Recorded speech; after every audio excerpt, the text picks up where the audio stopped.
Álvaro, por favor. Muchas gracias. Buenas tardes a todos. Quisiera primero darle una sincera felicitación a la gente de El Salvador. Me gustó mucho la presentación. Yo creo que ese es el camino que hay que seguir para reducir la vulnerabilidad de la construcción informal. Hace muchos años, y ahora don Ernesto lo mencionaba, hubo un esfuerzo semejante con el Instituto del Concreto Centroamericano, que produjo un documento tipo caricatura, donde se le enseñaba a la gente cuáles eran los pasos para hacer sus viviendas. Yo les voy a hablar de otra cosa totalmente diferente. No voy a hablarles de cómo resolver el problema de la construcción informal, sino qué es lo que estamos haciendo dentro del Código Sísmico. La presentación y todo lo que van a ver está referido a profesionales en ingeniería y arquitectura que van a servir como las personas que preparan los documentos para la construcción de viviendas. ¿Por qué es importante esto?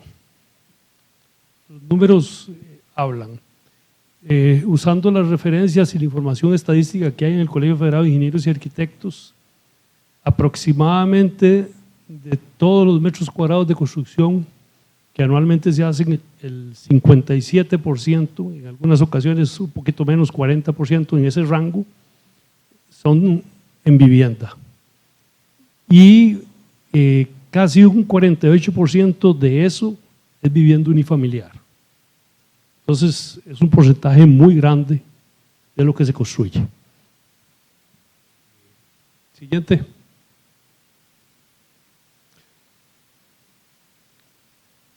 Vamos a hablar del capítulo 501 del futuro Código Sísmico.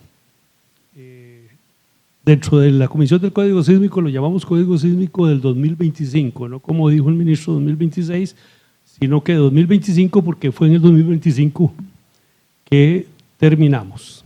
Siguiente. Contenido de la presentación muy rápido. Estado del Código Sísmico. Diseño formal, o sus siglas DF. Diseño simplificado, DS, diseño para cargas gravitacionales, requisitos para el uso del diseño simplificado, detalles de fundaciones, detalles de paredes, criterios de estabilidad lateral, diafragmas y temas a futuro. Eso es lo que vamos a ver. Siguiente. ¿Cuál es el estado del código?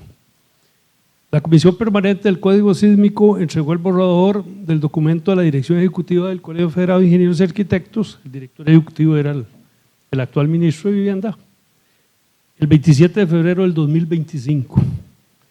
La Dirección Ejecutiva del Colegio entregó a la Comisión Permanente los comentarios hechos por todos los colegios miembros del Federado el 28 de mayo, 4 meses después.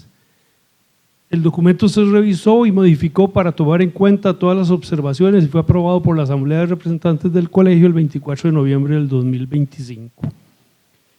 Y en este momento estamos a la espera de que el Gobierno de la República lo publique en la Gaceta. ¿Por qué quiero hacer eso? Porque en la calle uno se encuentra mucho colega que le dice a uno, ¿y cuándo me van a entregar el código? ¿Y por qué tardan tanto?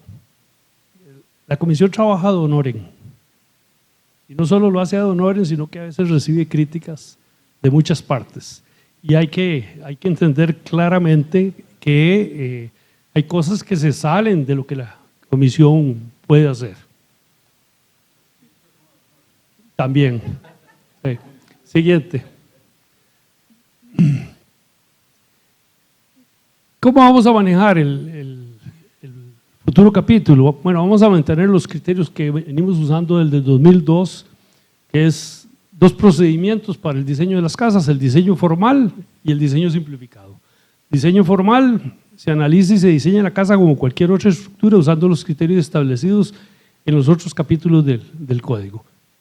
En otras palabras, el profesional en ingeniería o arquitectura hace sus cálculos estructurales, prepara una memoria de cálculo, solicita un estudio de suelos, diseña las fundaciones en función de ese estudio de suelos, prepara un juego de planos y especificaciones. Eso es diseño formal.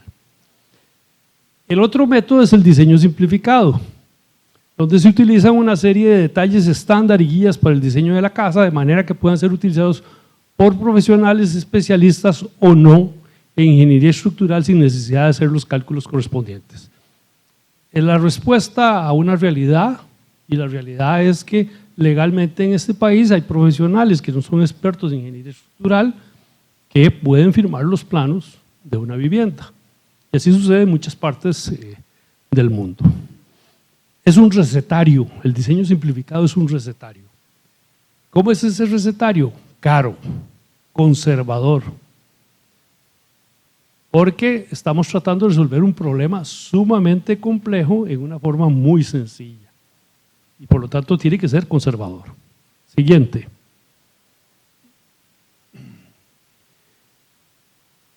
Sí hicimos algunas aclaraciones o cambiamos algunas cosas dentro del capítulo. En la sección de generalidades que está al inicio del capítulo, se le dice al profesional que él es el responsable de revisar la estructura ante cargas gravitacionales para los empujes del terreno, o sea, diseño de muros de contención y para efectos del viento. Yo me he encontrado una cantidad enorme de profesionales que me dicen: es que no encontré las tablitas para diseñar las vigas del entrepiso. El capítulo de vivienda dentro del código, sí, para hacerle un copy-paste y hacer simplemente ya el diseño.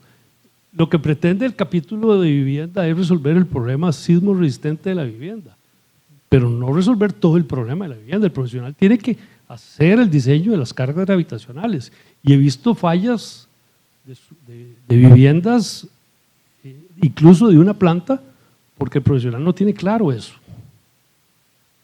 Entonces esa aclaración se hizo. También hablamos de viento. La fotografía central es una muestra que sí, estamos teniendo ampliaciones de segundo nivel, que estamos yendo hacia arriba, aunque nos digan que no, pero sí estamos yendo hacia arriba, y ahí falló, todo el segundo nivel se cayó. Eso ocurrió en Pavas. El problema de los empujes laterales, como lo muestra la fotografía de abajo a la derecha, es una realidad. La gente hace elementos de mampostería o de acero o de paredes livianas y no piensan en la posibilidad de que tengan que soportar cargas laterales, y ahí hay vulnerabilidad. Siguiente.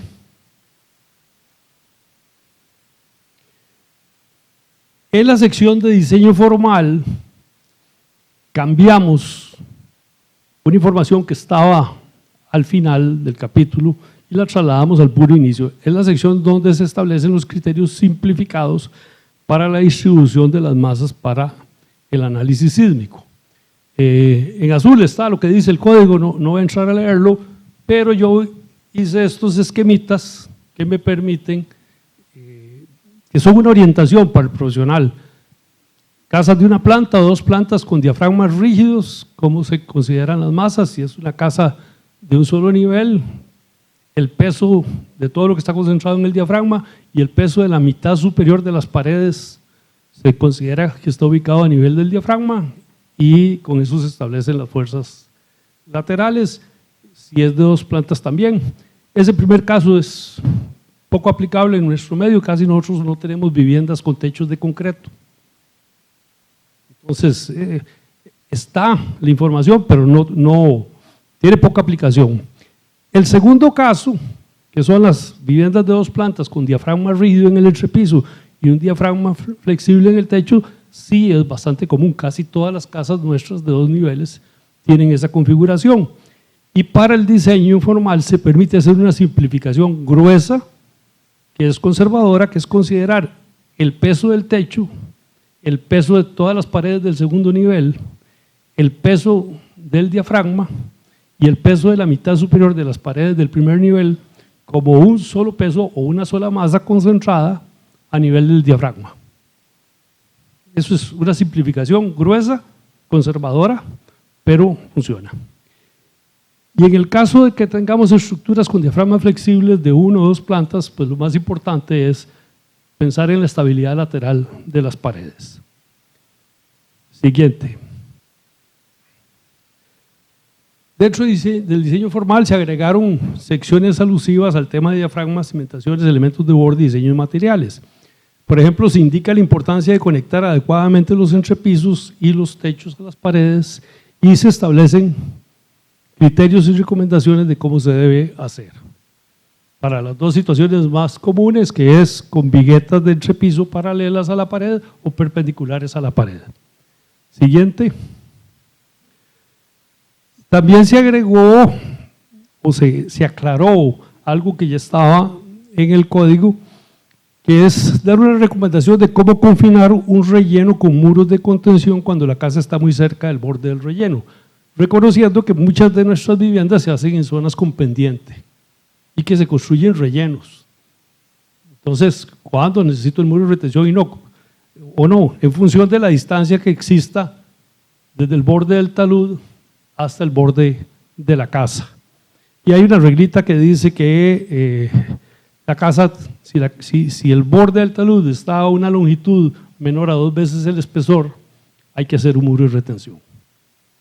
No se indica cómo hacerlo, pero se le dice, póngale cuidado a esto.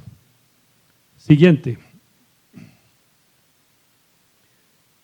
Y entrando en el diseño simplificado, de nuevo, lo que comenté al principio, se le aclara al profesional que debe resolver el problema de las cargas gravitacionales, que debe resolver cómo el flujo de cargas gravitacionales pasa y es soportado por los elementos estructurales de la vivienda.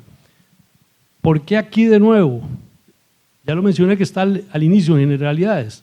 Se volvió a colocar aquí porque hay muchos profesionales que les da pereza leerse el inicio del capítulo y la parte filosófica. Lo que andan buscando es el recetario. Entonces lo pusimos en el recetario para que no tengan posibilidad de decir, es que no lo vi. El profesional debe escoger y diseñar el sistema de entrepiso, las vigas de entrepiso, los largueros de techo, así como las cerchas o vigas de techo y todas sus conexiones. Siguiente. Dentro de diseño simplificado, hay una serie de limitaciones, pero podemos aplicarlo únicamente a los sistemas constructivos que están en esa tabla. Esa es la tabla que aparece. Yo sé que no leen la letra menuda, no les da ahí, por eso puse fotografías en la siguiente. Lo que es importante es que hay los dos primeros sistemas que son paredes de mampostería o paredes de concreto reforzado, puedo hacer viviendas de 2 plantas con diseño simplificado. El resto de los sistemas, que son sistemas prefabricados de baldosas horizontales o verticales, sistemas de pared delgada doble forro, o lo que llamamos el sistema emparedado, que son esos sistemas que tienen un núcleo de poliestireno y una malla tridimensional, esos están limitados a un piso. Siguiente. Y eso es lo que podemos hacer con diseño simplificado. Empezando de arriba hacia abajo y de izquierda a derecha, casas de mampostería hasta 2 plantas, de concreto hasta 2 plantas, prefabricadas en un nivel, a base de planchas delgadas a doble forro en un nivel y tipo emparedado en un nivel. Siguiente. ¿Qué no se puede hacer con diseño simplificado? Tuvimos que aclarar qué no se puede hacer. No se pueden hacer casas elevadas contra inundación, porque pueden ser vulnerables contra el sismo. Me tocó ver en Sandoval de Limón un proyecto habitacional financiado propuesto por el gobierno, donde las casas están levantadas del terreno casi 2 metros, en palitos de fósforo. Eso es vulnerable. Entonces creímos importante decir, para eso tiene que haber un diseño formal. No se puede usar los dibujitos y los detallitos que están en diseño simplificado, para eso no sirve. Tampoco permitimos las ampliaciones de segundo nivel, que sí se están dando, aunque nos digan que no. Con el simplificado no se puede hacer. Con diseño formal, por supuesto. Lo que estoy hablando, ahí lo tengo arriba a la izquierda, es todo lo que están viendo aplica diseño simplificado. Siguiente.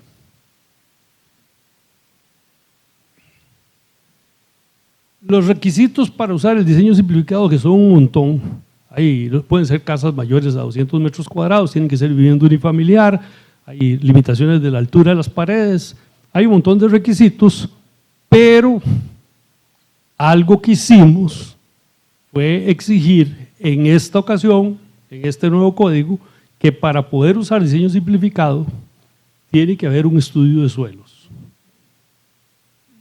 Los estudios de suelos son caros. Y esto ya lo he presentado en otras ocasiones y tengo un montón de colegas que me dicen, ¿cómo va a pedir usted un estudio de suelos en un proyecto de interés social? Y siempre le respondo lo mismo, precisamente porque son proyectos de interés social donde la gente es más vulnerable, que tenemos que tener estudios de suelos. No estoy diciendo que hagamos un estudio de suelos en cada casa, pero ¿cómo es posible que construyamos proyectos de 80, 120 casas y no se haga un estudio de suelos? Eso es una barbaridad, a mi criterio. Ahora se exige, y no solo se exige, sino que se dice que tiene que ser un estudio firmado por un profesional responsable, que las fundaciones deben estar apoyadas sobre un suelo firme, que tiene que tener una capacidad admisible mínima y que no se puede construir o no se puede usar diseño simplificado si existen estratos compresibles o rellenos mal compactados o otras condiciones de suelo que requieran fundaciones profundas o especiales. ¿Se puede construir sobre suelos malos? Sí, pero con diseño formal, no con diseño simplificado. Siguiente. Eso es una buena observación. Los códigos son seres vivos. Nunca se termina de desarrollar. Siempre hay cosas nuevas que hay que irles agregando. Sí tenemos problemas ya en heladeras, obviamente. ¿De dónde viene el tema de exigir el estudio de suelos? De casos específicos, como este que estoy enseñándoles. Olvídense de las grietas, olvídense de los problemas. Fíjense en esa pobre señora.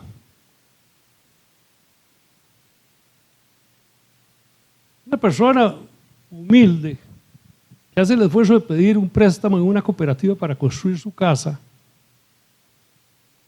consigue que una empresa le diga, yo le hago los planos, se los voy a hacer con diseño simplificado, pero no hace estudio de suelos, sino que el profesional se asoma y dice, sí, el suelo es firme. Esa es toda la comprobación. Y año y medio después de haber construido su casa, prefabricada, las columnas, la unión entre las columnas y las baldosas ya se ha separado, los pisos presentan un desnivel notable, hay separación entre las baldosas y las columnas y hay grietas en el suelo.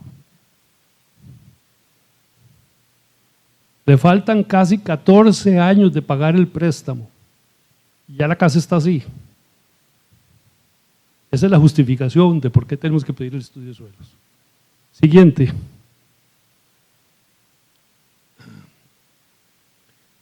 Se modificó un poco la sección donde se establece la cantidad mínima de paredes que tenemos que tener en ambas direcciones ortogonales.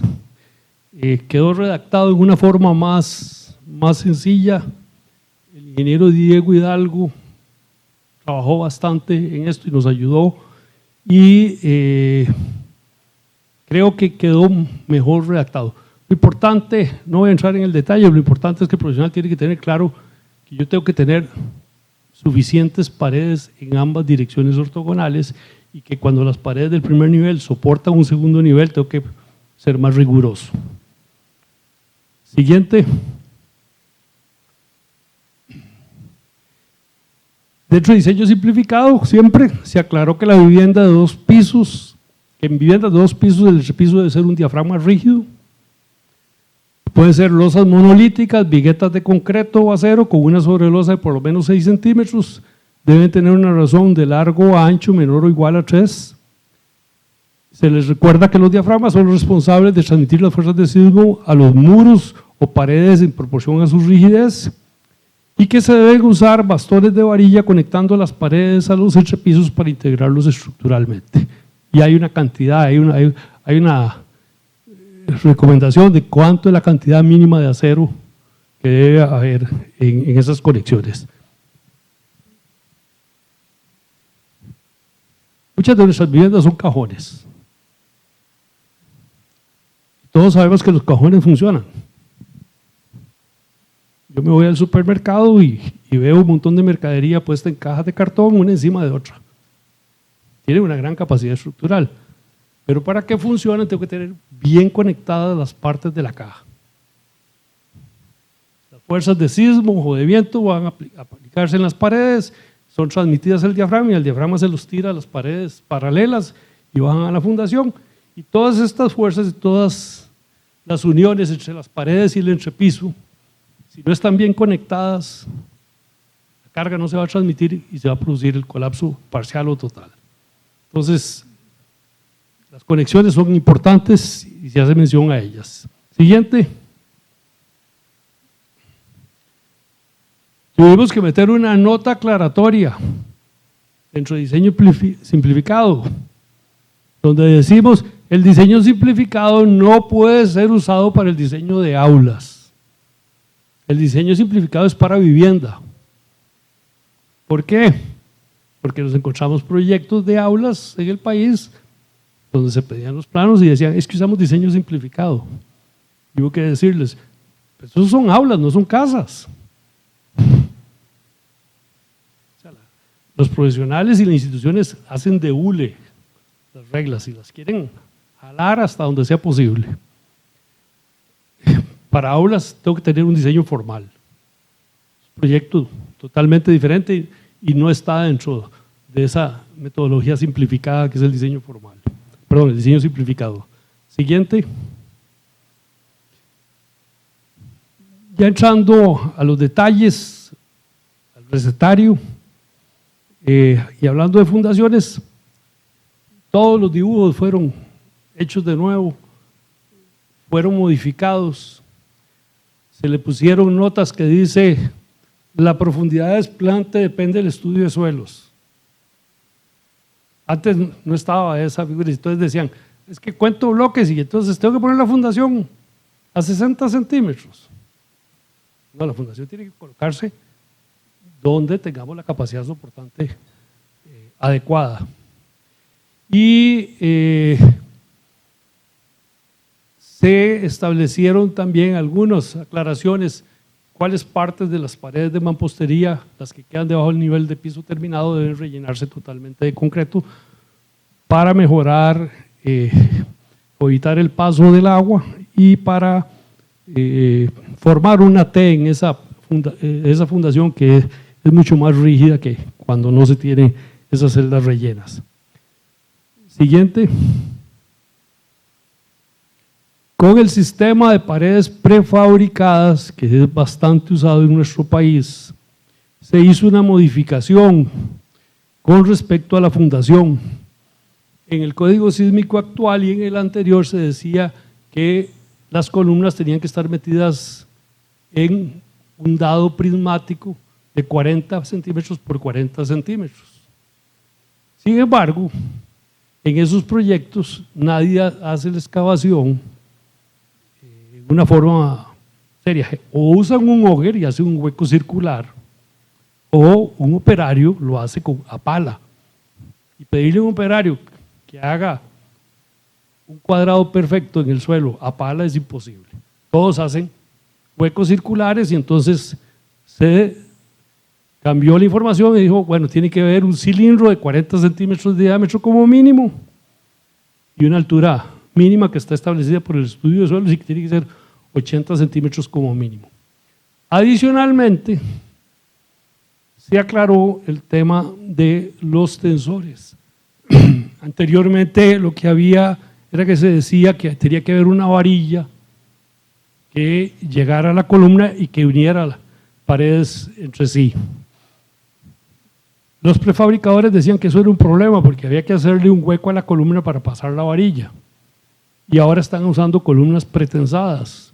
Entonces, perforar la columna toma el riesgo de cortar el torón. Entonces, se solucionó de la forma más simple, una varilla a cada lado.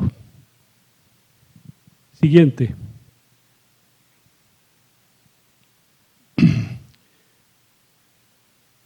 Teníamos un problema con los detalles de paredes de mampostería con respecto al refuerzo que tenía que existir alrededor de los buques de puertas y ventanas. Este acero, que va alrededor de los buques de puertas y ventanas, en el código actual dice que pueden ser dos número 3 o una número 4. Y entonces con las dos número 3 la pregunta siempre era, ¿pongo las dos número 3 en la última celda o pongo una número 3 en la primera y otra número 3 en la que sigue? Y puedo poner una número 3 y una número 4. Se prestaba a confusiones. Se quitó, digo, diseño simplificado, pongo una número 4. Es conservador. Siguiente. Sí.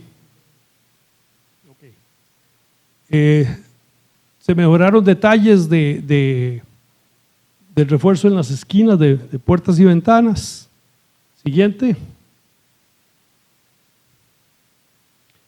Se quitó el término de mampostería confinada, porque nosotros no hacemos mampostería confinada, y se cambió por la misma terminología que tenemos en el capítulo de mampostería, que son paredes de mampostería integral con elementos de borde, porque tenemos elementos de concreto alrededor del paño de mampostería, pero ponemos acero de refuerzo y acero de refuerzo horizontal y vertical dentro del paño. Se dice que si la pared tiene una pared en el segundo nivel, los bloques tienen que ser de 15 centímetros. Antes no se mencionaba eso. Siguiente. Se establecieron dimensiones mínimas para los elementos de borde de concreto para ese sistema, 20 centímetros como mínimo. Siguiente. Sistemas prefabricados. El código claramente dice, para el sistema de baldosas horizontales se debe cumplir con la norma INTE C131. Un grupo de industriales dedicados a la prefabricación impulsaron esta normativa para mejorar la calidad de sus productos. Y creo que es un trabajo interesante. Y lo que tratan es de separarse de las empresas que no hacen las cosas adecuadamente. La cantidad de empresas que hacen prefabricado en este país es enorme. Y a mí me consta que he tenido que ver un proyecto donde se ha dado una falla de columnas y cuando he ido a revisar esas columnas, lo que había adentro no eran ni siquiera acero de refuerzo, sino que había alambre de púas. Y tengo las fotografías para probarlo. Y se lo venden a la gente. ¿Ok? Entonces, esto es una buena iniciativa y se favorece el uso de columnas pretensadas sobre las de concreto reforzado, permitiendo separaciones más grandes entre ellas. Y tratamos de resolver un problema de estos sistemas que es el problema de las columnas eléctricas. Siguiente. Es el enorme Inteco. Eso existe y ahí está la información de las pruebas que hay que hacer para probar que las columnas tengan una cierta resistencia y las baldosas tengan una cierta resistencia. Eso es lo que estamos promoviendo. Siguiente. La separación entre columnas se permite que sea un poquito más grande cuando las columnas son pretensadas y se establecen límites de altura que son un poquito más permisivos si se usan columnas pretensadas que cuando se usan concreto reforzado. Además, la forma de conectar la solera con las columnas es diferente si las columnas son pretensadas o no. Si son pretensadas, ahí queda un manguito donde se puede meter un tornillo y entonces va a ser muy fácil conectar la columna a la solera con un tornillo que se puede colocar dentro del mismo manguito de pretensión. Siguiente. ¿Cuál es el problema de las columnas eléctricas? El electricista. Esas columnas tienen un tubo donde se alimenta el apagador o donde se alimenta el enchufle. Entonces el electricista tiene que conectar los alambres al sistema eléctrico de la casa. Para eso tiene que poner una caja octogonal. Pero tiene la pieza de acero que funciona como viga corona en esa pared atravesando. Entonces le hacen un hueco para poder pasar los cables. Y donde hacen un hueco, debilitan la sección de la solera que tiene que trabajar como una viga acostada. Y cuando se vienen los terremotos, esto no fue que nos pusimos a ver cómo lo descubrimos. Cinchona nos lo demostró. El mejor inspector que hay son los terremotos. Ahí se partió la pieza de acero que permitió que las baldosas se salieran del plano y se cayeran. Entonces, eso hay que resolverlo. Siguiente. Entonces, hay una propuesta, hay una columna eléctrica, entonces tengo que poner 2 placas de acero reforzando la pieza de acero que me van a debilitar. Se dicen las dimensiones de las placas y cómo soldar esas placas a la solera. Siguiente. El tema de estabilidad lateral, que es la información que está para evitar que las cargas de sismo o de viento me vuelquen la pared, se modificó en función de la nueva zonificación sísmica del código. Para las 3 zonas Z1 a Z3, donde el riesgo es menor, se permite usar acero grado 40, y para las 2 zonas de alto riesgo sísmico se exige usar un acero grado 60. Y todas las tablas con detalles de refuerzo y dimensiones de vigas corona, columnas, placas de fundación y soleras fueron modificadas. Nosotros tenemos tablas donde se dice qué tamaño tienen que ser las vigas corona, cuánta varilla tienen que tener, si se usan columnas de qué tamaño, si son columnas de concreto, si son columnas de mampostería. Ya para terminar, siguiente. Eso es lo que estamos tratando de evitar, que se salga la pared del paño. Ok. Estas casitas prefabricadas son muy bonitas, pero una baldosa de esas me cae encima y me mata. Y esos son problemas criollos, esos son tortas nuestras, que tenemos que ver cómo las resolvemos. Siguiente. Ahí hay dibujos y esquemas de cómo mejorar la estabilidad lateral con paredes, columnas o vigas aéreas. Siguiente. Y esa es la nueva zonificación sísmica. Entonces,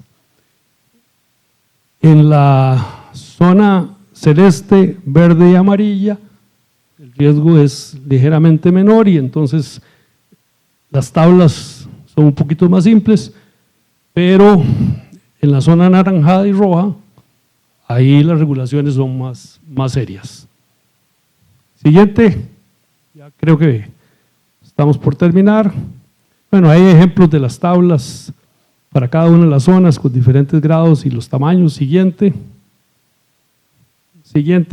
vamos pasándolas, ya no me dio tiempo con los diafragmas. Dele. Esto es lo último, temas a futuro.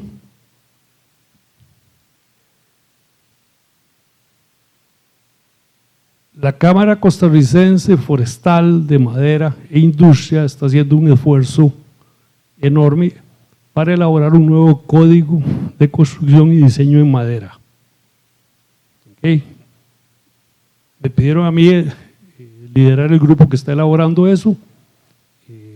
Creo que es un trabajo muy serio. Se va a hacer un trabajo de pruebas en el ANAME, donde se van a hacer más de 2.000 pruebas. Esa es la intención. Estamos esperando que nos digan cuánto va a costar. Ok, gracias. Pero sí queremos hacer las cosas serias. Todos sabemos que la madera, desde el punto de vista de comportamiento sismo resistente, es ideal. Es una estructura flexible, liviana. Yo sé que todos están pensando, sí, pero el fuego. Bueno, yo siempre he dicho en otras ocasiones, ¿por qué le dicen a la madera el fuego y por qué no se lo dicen al acero? ¿Y por qué no hablan del problema del fuego en la mampostería? que también, o en el concreto, no es tan fácil el asunto. Fotografía de la derecha, edificio de 6 pisos en Canadá. Estas fotos se tomaron hace menos de un mes en madera.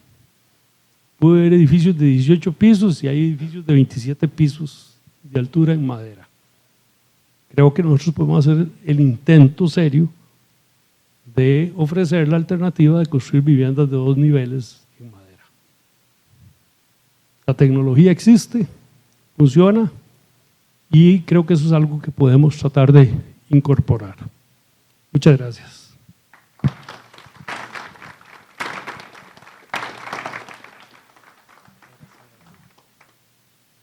Muchísimas gracias, Álvaro, por tu brillante presentación.